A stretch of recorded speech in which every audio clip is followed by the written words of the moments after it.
So here we are now jumping into the production budget, but before we do so, I want to just make sure I showed you guys this slide because it's probably a more organized slide of our sales revenue or our sales budget that we did in the prior video. So just as a reminder, here's product K and product L. This is the expected sales volume, the unit selling price, and then our total revenues.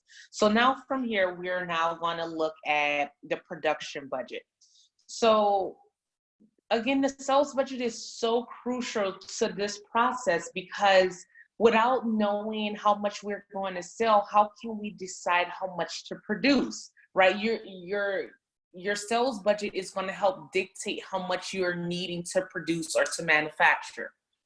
All right, so the production budget estimates the number of units to be manufactured to meet budgeted sales and desired inventory levels.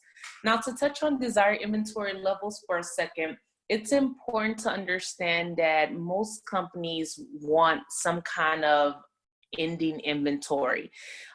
Many times when we go through the accounting textbook, we usually want to sell everything that we make.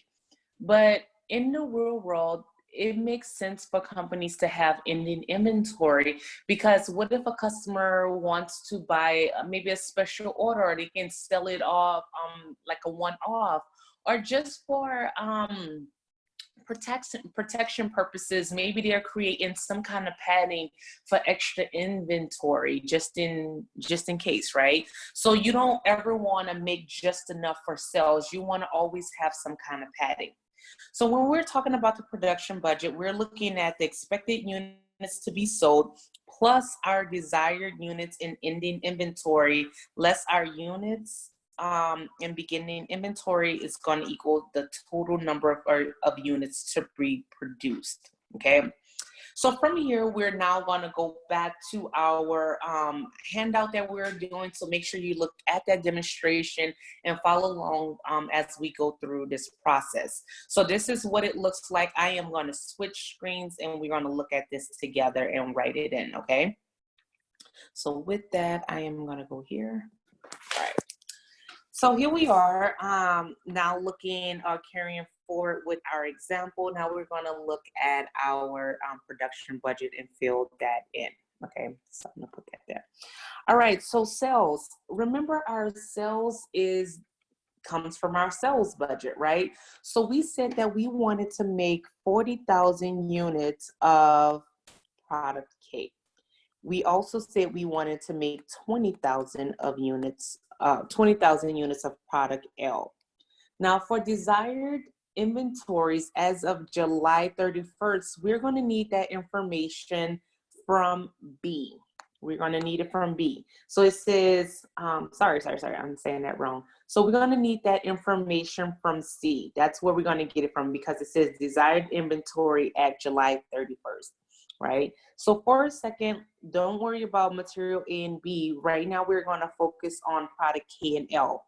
And this particular part says that for product K and L, we want 2,500 units and we want 2,000 units of both products. Okay, so that's what we're going to put in this particular part. So remember, we're adding our desired ending inventory. So for product K, we said we wanted 2,500 units. Right? And then for product L, we said that we wanted 2,000 units. Okay, so we add those two together. If we do 40,000 plus 2,500, that comes out to 42,500. And then for product L, those two added together would be $22,000 units. All right, the next part is we're going to subtract out our estimated inventories as of July 1st. So that represents our beginning inventories. So then this is where B comes into play. So here is our estimated inventories as of July 1st. We're going to again focus only on product K and L. And so product K is 3,000 and product L is 2,700. So that's what we're going to do here. We're going to subtract out 3,000 units for product K and subtract out 2,700 units for product L. All right, so once we did do that, arithmetic, we should come up with 39,500 for product K. And then for product L, we're going to come up with 19,300. Okay. So hopefully you guys all came up with the same number. So what we're saying is for product K, we want to produce a total number of 39,500 units.